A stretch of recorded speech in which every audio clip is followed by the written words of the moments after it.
Welcome to Women in the Arena podcast, the podcast celebrating women doing extraordinary things in plain sight.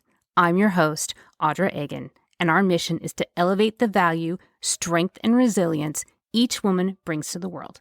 Without further delay, let's go ahead and start the show.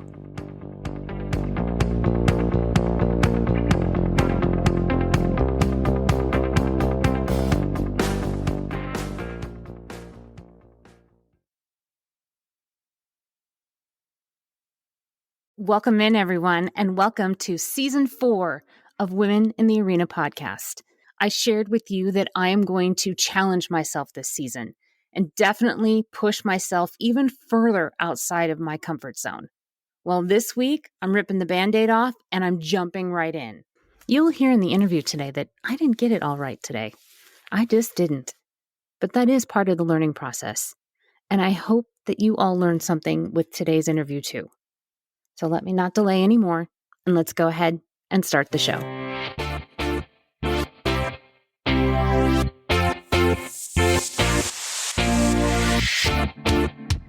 Welcome in, everyone, and thank you so much for joining me again this week. This week, I am joined by just an amazing, compassionate woman. I'm joined this week by Toni Autry, and she is an unexpected director. She was recently affected by the lack of compassion in regards to the experiences that our Black brothers and sisters are going through. And she sought out to tell her story. And unbeknownst to her, a film director heard her story and said, let's turn it into a movie.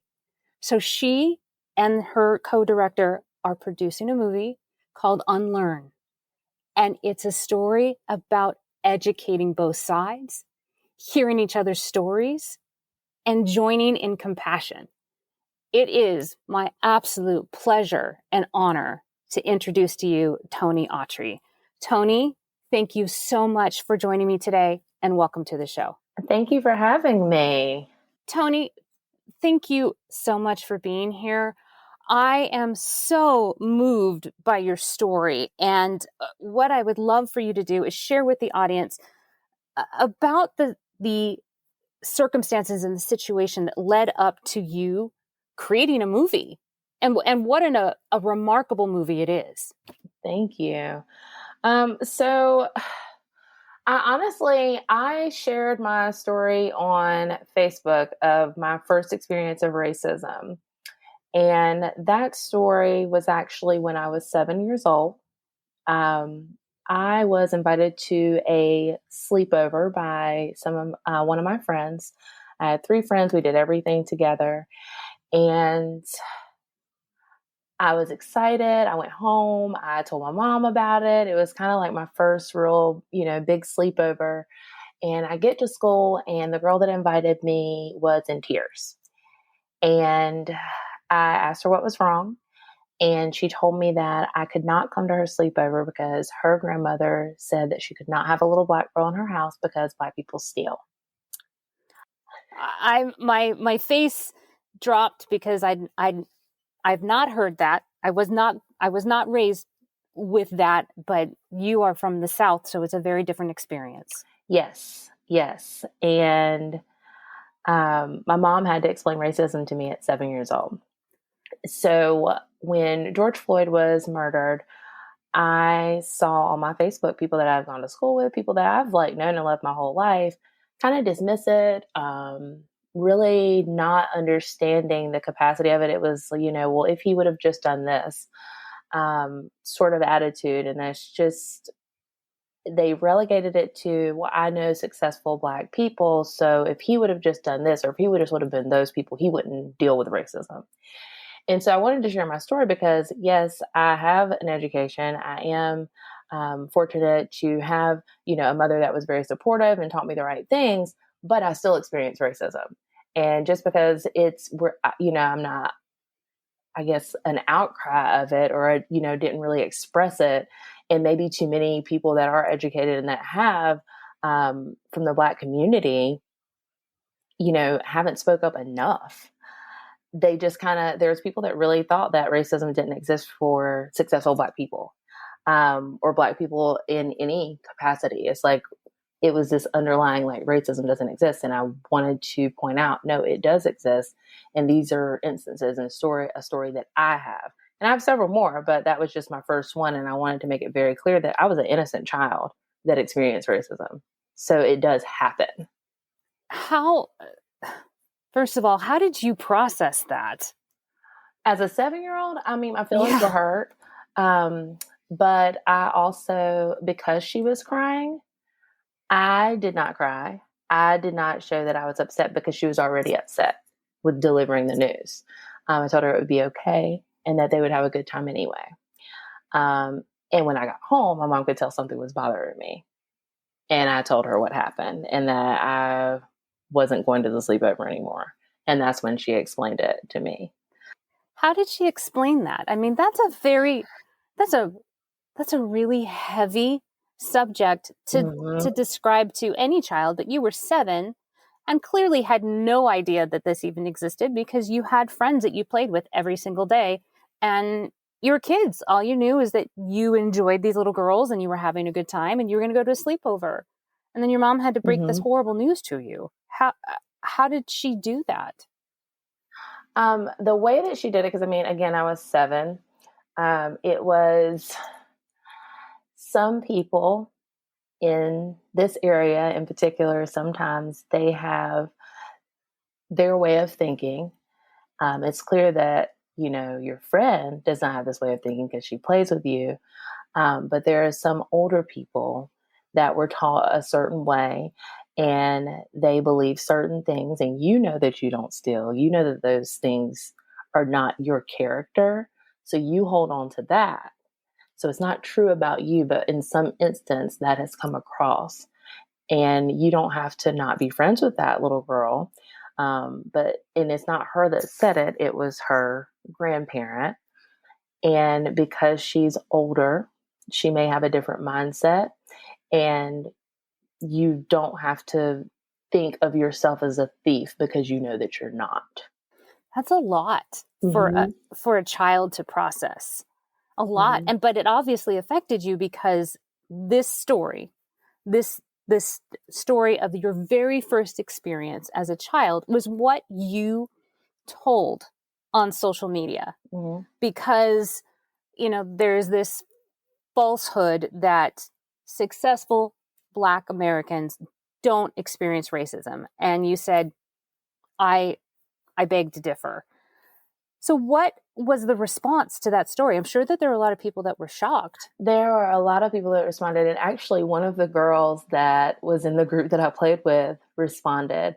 And I remember her saying, my mother and I were talking about this, and she had a party and sleepover, and she made her mother and their parents made sure that I knew that I was welcome, that I was invited. And they talked about that. And she's a teacher now, which is, it kind of shows the difference in the parenting styles. But I had a lot of outpouring, like, I'm so sorry.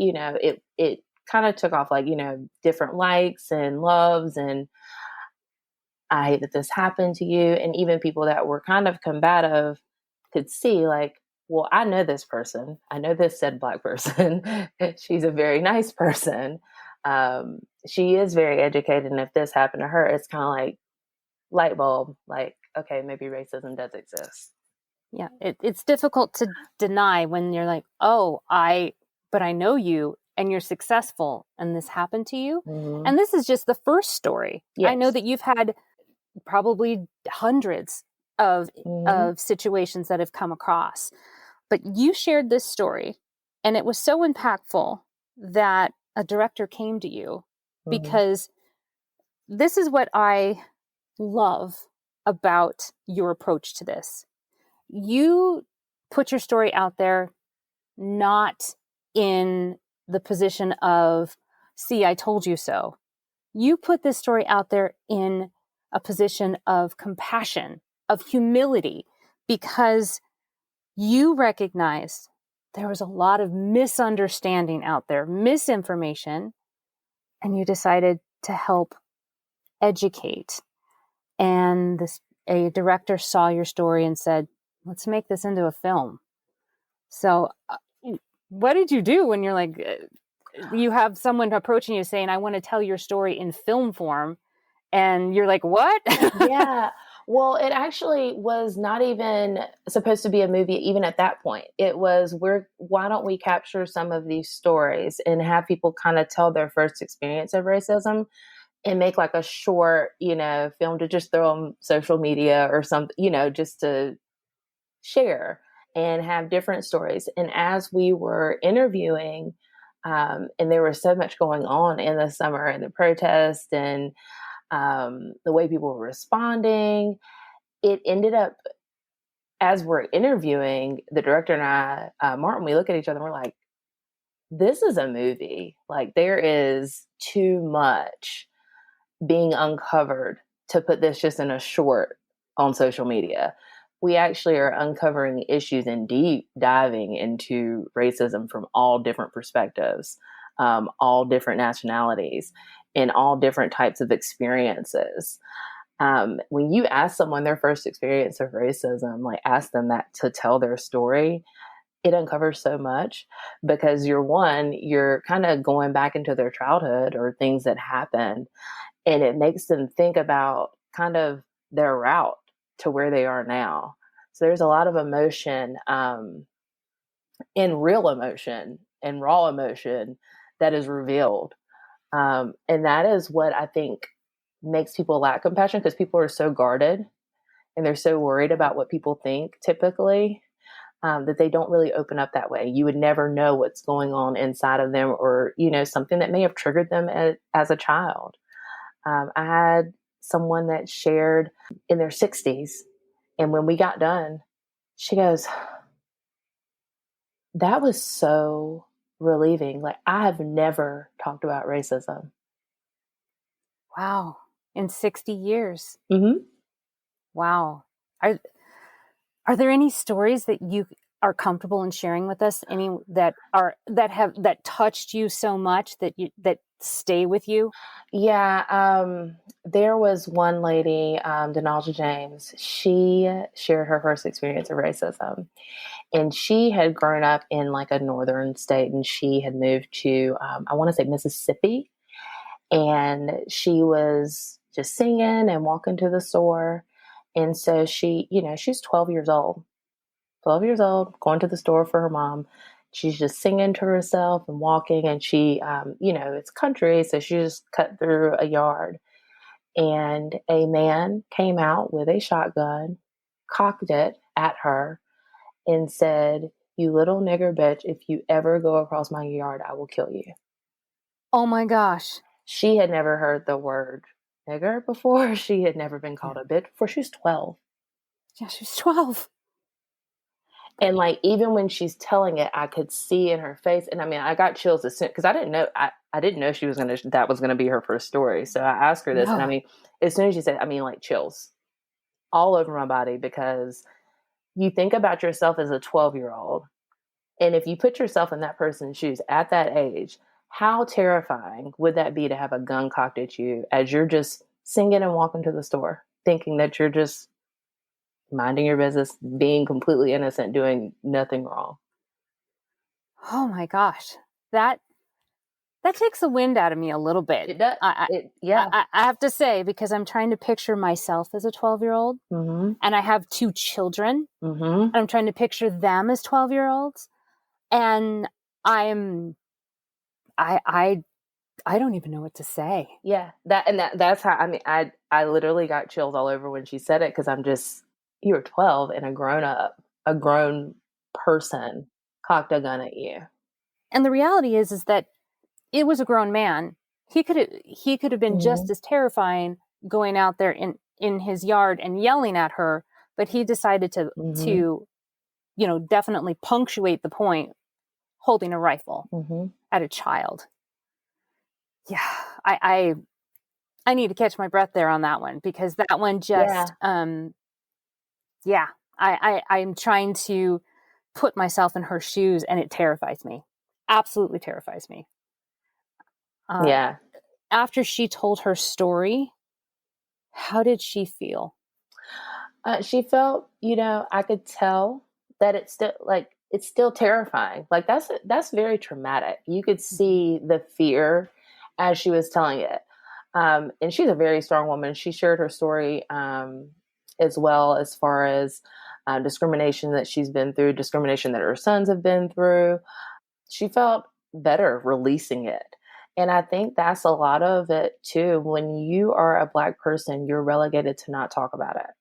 Because if you talk about it and you make white people uncomfortable, or if you make other races uncomfortable, well, then sometimes you're pegged as difficult to work with. People kind of gaslight you and make it seem like, you shouldn't have these emotions. You should be able to kind of push it down. And it's like we have to push down so much as Black people in that aspect when it comes to emotions, that it's a relief and it is a release to just get it out, to not feel like you're having to hold it for other people's comfortability. Because it's like, well, can we be comfortable at some point? How does that affect people over the long term of holding that in? I'm getting this mental image of holding your breath for a lifetime. So have they been able to express to you what kind of long-term effects that they've had because of it? Not necessarily long-term effects. I think it comes across in the film and the interviews that they haven't talked about it. And this is maybe the first time they're talking about it. You get an insight of kind of the psyche behind the scenes of what they have been holding on to. And you can kind of feel the release and the relief as it comes out, because these aren't rehearsed. These are not scripted. The only person that knows the questions that are going to be asked is me going on to the set. So anytime we do an interview, the interviewee has not heard the question. So it's their first initial gut reaction, and you actually get to experience that. So you're getting the raw emotion behind anything that they're going through, any story that they're telling, and their direct gut reaction to the questions. So you are experiencing with them probably an emotion that they've never released before. What an intense moment that is. That you were sitting there with them having that moment. Not only do I find that very intense, I actually find that very beautiful, because you are holding space. You have been granted permission, if you will, to hold space with them in that very sacred moment. I think that is a beautiful opportunity. And I know that sounds odd because we're talking about racism, but I see the beauty in that, because you're giving them this remarkable grace. How has this affected you? For me, when we leave interviews, typically I'm kind of like on a high, like exhilarated, because it's like, that's one more story that's uncovered something. And there's still, it's like hope, because they'll reveal something that is like, that's what we were trying to get across every single time. It's like, that's the piece that we needed to get across, to connect the dots. And it's so crazy because we've done almost 30 interviews, and there'll be certain things that's like, that connected that dot, that goes with that answers that question from that last one. So it's very hopeful, because it's like you get to see it kind of come together, and you get to see the impact that it will make on a person watching it for the first time, seeing all these different people. Because when you have that many people, you're going to relate with someone in it.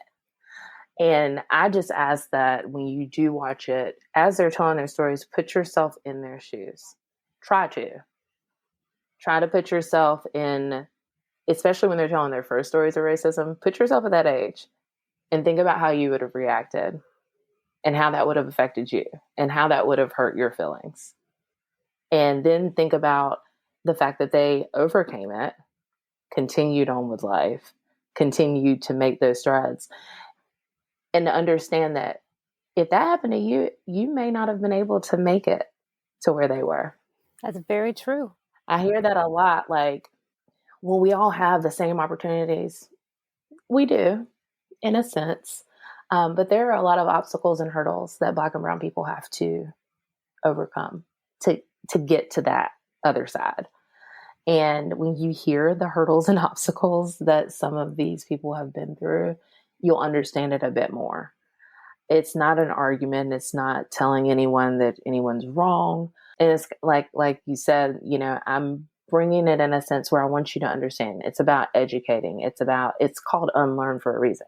Like, it's to unlearn so you can learn the consequences of racism and then understand that you need to unlearn some of what you've been taught or what you have basically subconsciously maybe taken in as stereotypes and prejudices, and just unlearn those behaviors so we can stop having the consequences of racism, so we can all have the same opportunities. Yeah. What I find this to be overwhelmingly humbling for me is these stories, and yours included, are all very painful stories.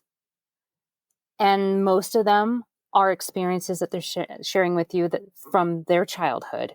What overwhelms me, and like I said, makes me feel completely humble, is that you could have taken a very, very different approach to this. It could have been angry. It could have been accusational. It could have been all of these things, but it's not.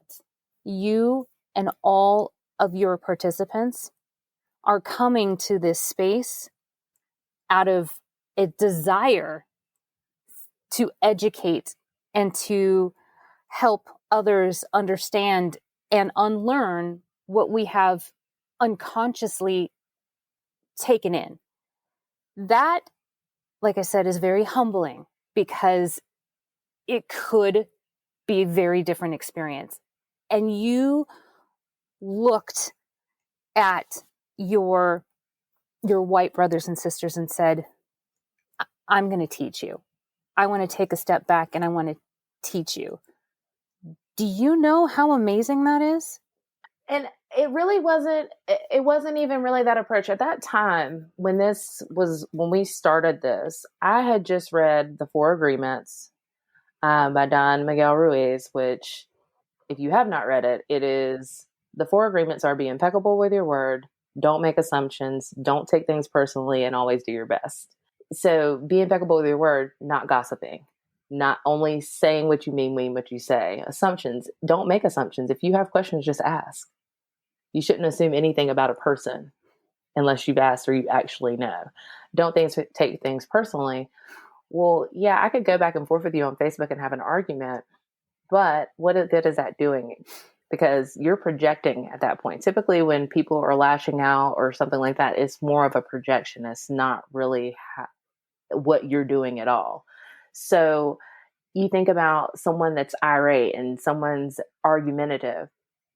Well, if you argue back with them, are they going to hear anything that you said? Likely not.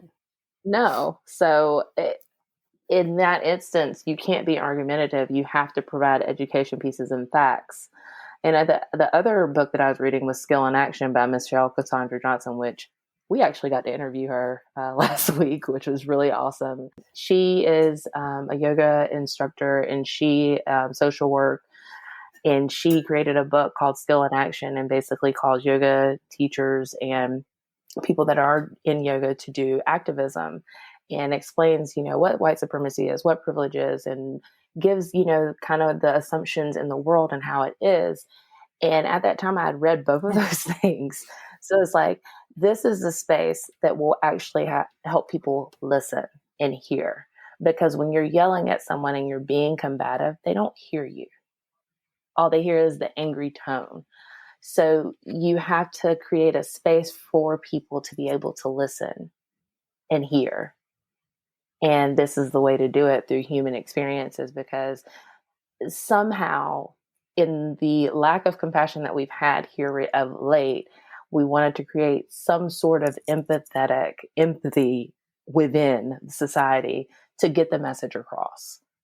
And the only way you can do that is really going through the human experiences and hearing them from different humans, and not the media or, politicians and things like that telling you what someone is trying to do. Let's hear it from the actual people. Yeah, because it's hard to deny that we've all been 12 and we can all put ourselves in a 12-year-old's head. And it's hard to deny that the experience that your interviewee went through was terrifying and horrifying and probably walked with her entire life. It's really, really hard to say it doesn't exist when you put yourself in those shoes. Really hard. And I am just so impressed that you had the thought to realize that what we needed more anger and more yelling was an empathetic space. And that took a lot of courage on your part. Like I said, I don't know if you even know that how much courage that took. No. Thank you. Thank you. It could have very well have been something else. But your goal, from what I understand, is to actually get people to listen. So beyond that, what would you like to see when the movie is released? What would you like the result to be from that? Social change. I mean, Black people will have to stop being killed. I mean, there's really no other way to frame it. We have to understand that racism exists. You have to listen and actually understand there's a problem in order to get to a solution. So I want the gaslighting to stop. I want real solutions in place. So again, we can all have the same opportunity. If you want to stop hearing about racism, let's end it. We can end racism and no one would talk about it ever again. That's true. but you're going to keep hearing about it until it is resolved. Understand that there's a difference in the way that maybe you as a white person were brought up and the things that you had to deal with in comparison to a Black person. And there's nothing wrong with that. You don't have to be offended. You don't have to, I promise you, you do not want the struggles of a Black person. You do not want to be oppressed. So don't be offended by the fact that it happened. Just recognize it and be respectful of it and move forward and do things to make it move forward. Don't allow your friends to tell racist jokes in your companies. If you see that there's corporate nepotism and there's only white people being, promoted, maybe look for a different company or bring it to someone's attention. If you're in a position of power as a white person, say something about it. Because as a Black person, I'm lucky to just have a job. So I can't say anything about it. I couldn't, and that's where I kind of got to an age where, okay, I've towed the line. I've done what I'm supposed to do because that's what I was taught. So that way, you could be successful. You could get the education. But my silence and my being complicit, which a lot of my peers around my age, I'm 35, that's kind of why we're speaking out now. Because it's like we did what we were supposed to do because that's what our parents told us to do. So we can get ahead and we can get the education. And then we realize, okay, we did it and we're still being gunned down and things still haven't changed for Black people. So now we have to say something. Because just because we didn't say something in a corporate setting or in school to not be labeled difficult to work with or be dismissed from a job or, start to get blackballed in a sense, we had to start speaking out because things aren't changing. Like we got to speak out. And if you're white, it is your responsibility to speak out as well. Like just because it doesn't necessarily affect you personally doesn't mean it doesn't affect you. And I think we need to understand that. Like racism affects everyone. Could you expand on that for just a minute? Because what you just said was so significant that it bears more explanation to that. Yeah. Just because racism doesn't affect you personally, like you're not personally Black, doesn't mean that it does not affect you. Racism affects society as far as finances, economic wealth, growth in the country. Like it affects everything. I'm actually reading a book by Heather McGhee called The Sum of Us. And the subtitle is What Racism Costs Everyone. And when if there are gaps, it affects everything economically. Like we will not be able to progress and move forward as a country if racism continues. So it has to be eliminated. You want to talk about the national debt? One way to resolve it is to close these gaps in society where Black people can have some wealth too, and open it up. It should be space for everyone. You can't keep putting Black people in certain areas and not developing those places in the county, in the area. Underdeveloped neighborhoods, gentrification, like that does not, it does nothing but increase homelessness, creates more crime in different areas, creates mental health issues. So, I mean, you can stay in your bubble all you want to, but it still affects you because there's still those outlying areas that you are not in, that you've probably pushed Black people to, that still make up part of your county or your borough or however it is, wherever you're at. But it has to be addressed. Wow, I had no idea. I'm learning so much just from our conversation. And I think, and this is just my own opinion, I think that there is a falsehood that says, and it's the same thing with amongst women too, is that if you win, then there must be less for me. And that's wrong. I've said that from day one, that when you win, we all win. Because when you get the next promotion and you make more income, more income goes out into the world and can do more stuff. You get taxed on that, and you can build better roads and schools and whatnot. So same as it is amongst women, it's amongst all of us. When you win, I win. It literally is a win-win situation, but there's a falsehood, in my opinion, that people assume that if they win, I lose. And I think that's incorrect. It is incorrect. And actually, in the book, The Sum of Us, Heather McGhee goes, it's a whole chapter, the zero-sum hierarchy rule. Yeah. And it's this mentality that has been, well, if Black and brown people are elevated, then white people lose everything. Mathematically, that can't happen. Like, we know the wage gap between the white dollar and the Black dollar and the Hispanic dollar and Black women and white men and Black men and white men. Like, there's no way. Even if we get some of a piece of the pie, their dollar is still here. So there's no way that can happen.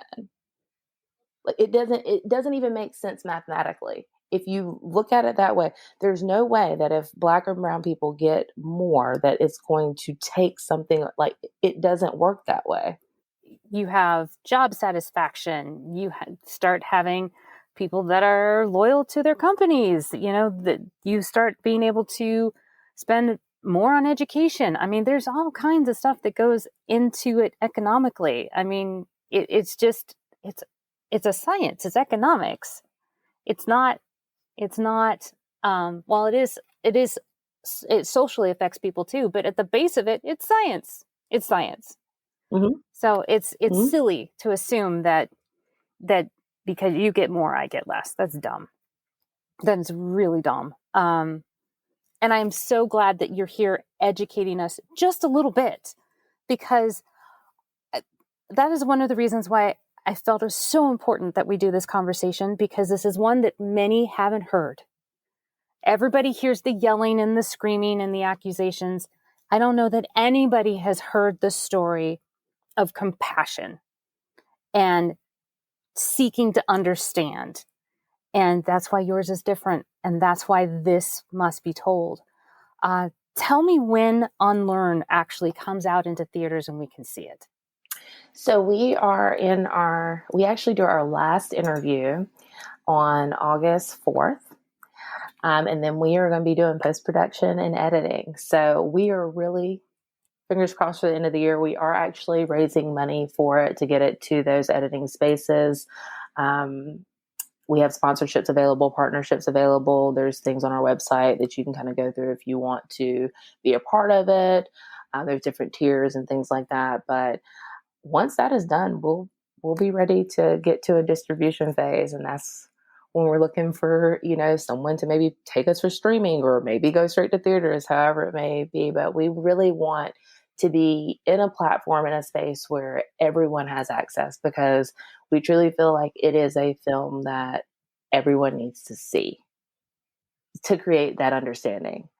Like I said, it's not politically driven. It is not media driven. It is all about human interaction, human experiences, and people boldly sharing what they've gone through. That's the only way that we're going to solve this, because stop watching the TV to solve this. Stop listening to politicians to solve this, because neither one of them are going to do it. No, they're not going to do it. The only way to solve this is amongst each other and recognizing each other as human beings and not as other. Right. We want to bring back the humanity, the compassion, the empathy.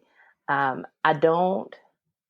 a lot of greed too underlying as I've gone through this, just like hearing some of the arguments. There's a lot of greed there, a lot of selfishness.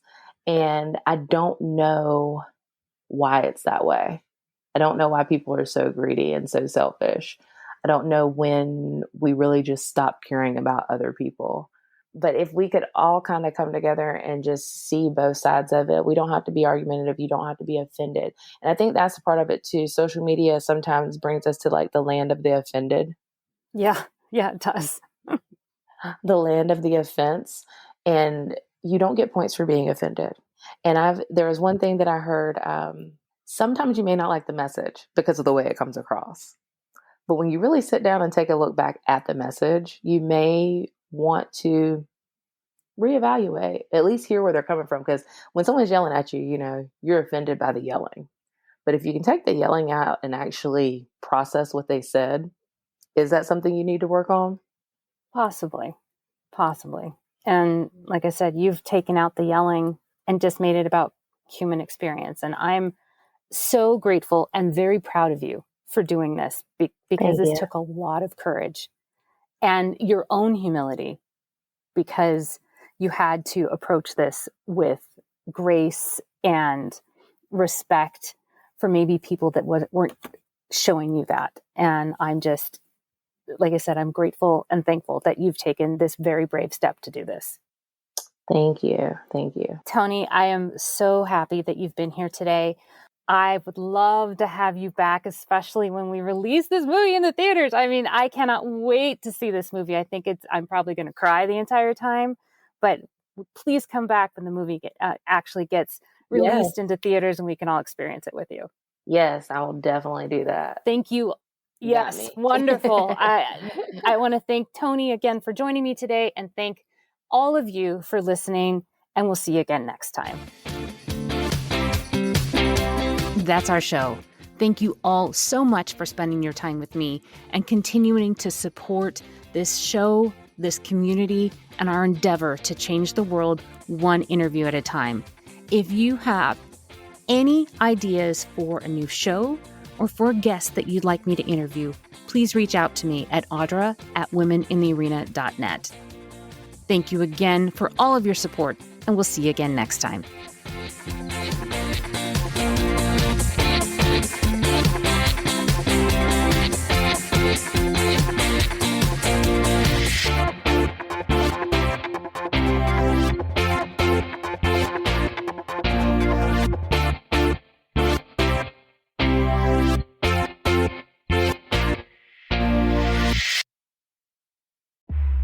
This is just the beginning.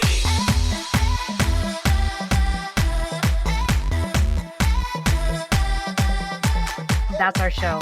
I am so grateful for each and every one of you and your unwavering support and your continued belief in this movement that has become much bigger than me, much bigger than just a podcast. It has become this forward momentum that we are all doing together. If you are ready, or you know somebody that is ready to tell your story and share your value with the world, please connect with me. You can reach me at audra@womeninthearena.net. I am so honored and thankful that you will share your story with me, and I'll make sure that it is well taken care of. I will never stop thanking each and every one of you, and I cannot wait to talk to you again next week as we share another woman's story and we celebrate her doing extraordinary things in plain sight. We'll see you next time.